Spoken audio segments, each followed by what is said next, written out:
So what I was thinking I might do as a bit of a, I guess, tease is probably the wrong word, but to show you what we've built. I've got the pink sleep bus behind me there, which is now completed, and we're working with the health department and our own sort of teams to figure out how we can get this operational during this time.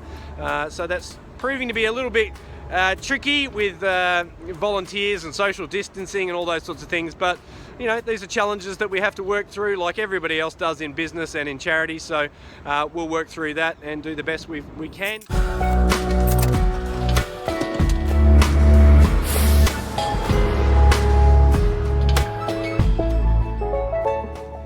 With the pink sleep bus that we've just completed here for Melbourne, which I'll give you a tour of as well so you can see what that looks like as a finished sleep bus.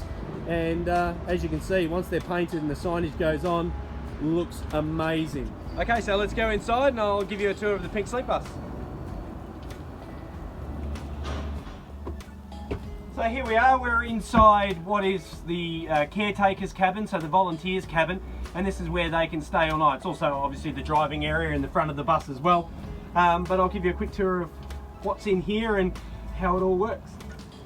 So behind me here we have the console, I suppose, so the operations centre of this particular sleep bus. So we have all our dials and switches and all those sorts of things for doors, for lights, for USB chargers, and it controls all the battery and the power and everything for the whole system, including the climate control. So we have our security monitor here, so this is just going through a process at the moment, and so that can be moved to wherever we need it, but that displays all the video cameras around the outside of the bus and under the bus as well to the pet pods, so that we can keep an eye on things from inside the console, inside the caretaker's cabin area here as well.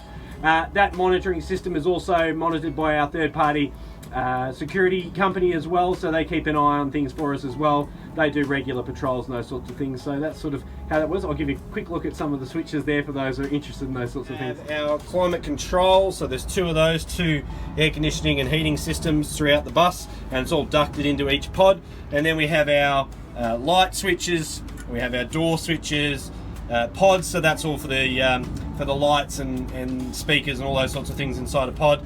USB, so for charging people's phones and those sorts of things, and then all our TVs on and off as well. We have our intercom system throughout the bus as well, so we can keep our guests informed of what's happening, if there is anything happening, and so that's a way for us to communicate with them. And then we have all our switches down here, so we have all our door lights, and so we can operate those door lights individually or all at once, and the same for the doors, so we can open them all at once or individually as the case requires. I will open said doors and switch on said lights right now.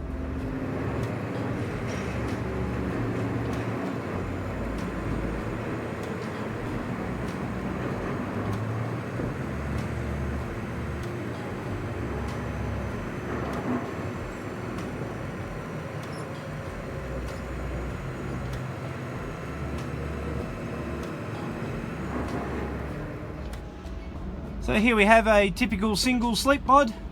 So as you can see, it's got its cosy mattress, tontine pillows, and obviously we'll have sheets and doonas on there as well. Up the back there you can see the lights on there, so that's the console for our guests. So it has USB chargers, has reading lights, has the intercom there as well. So everything they'd need to keep themselves comfortable and occupied. And obviously we have TV as well, so they're also on swivels. So that DVD channel that you see that's up on the screen at the moment is usually our services channel, so it's a loop of ads of all the services available to somebody within a 2-kilometre radius of where the bus is parked. And obviously we have another bunk up the top here, same sort of thing, has all the same USB, lights, reading, intercom and TV, and a lovely single bed cosy mattress. Underneath we have a toilet for emergency during the night if you need to go, and ducting and everything for the air conditioning. But it's quite a good space, quite a good size, much larger than what our original prototype was, which is fantastic. And so that's what a single pod looks like. In the back of this particular bus we have a double pod for maybe a family or something like that, a mum and a couple of kids or even more. So here we are with the double pod. So this is a massive space, or the family pod as we've sort of coined it. So this is 2 bunk double beds, or almost queen size beds if you like. So massive space, so mum and a couple of kids can share this space and feel comfortable all together. And obviously they still have the TVs, they still have the consoles with all the USBs, and that's for top and for bottom.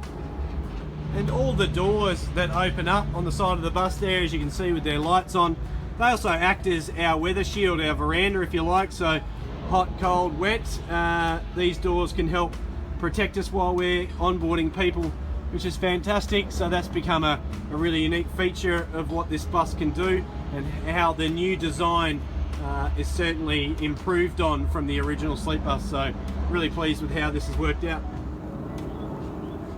So we have these flat pack cages, so they come in all different shapes and sizes. They have covers that go over the top as well, and there's ducted heating and air conditioning in this space under here as well, so we can fit look, up to nine different size cages and pets underneath there. So so it's a great space, and we've got this space, so we can certainly utilize it. With our doors, as I said before, we've got all these different switches here, so we can do all or individual. So if I want to shut pod 9, I just pull this one down, and pod 9 door can close, and we can leave all the other ones open.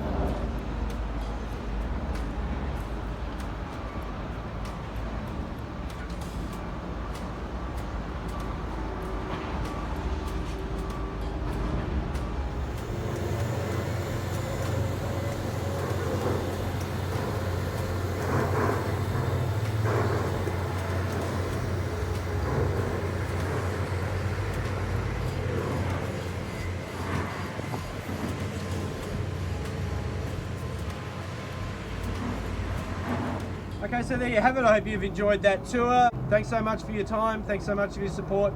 Take care, stay safe. Bye-bye.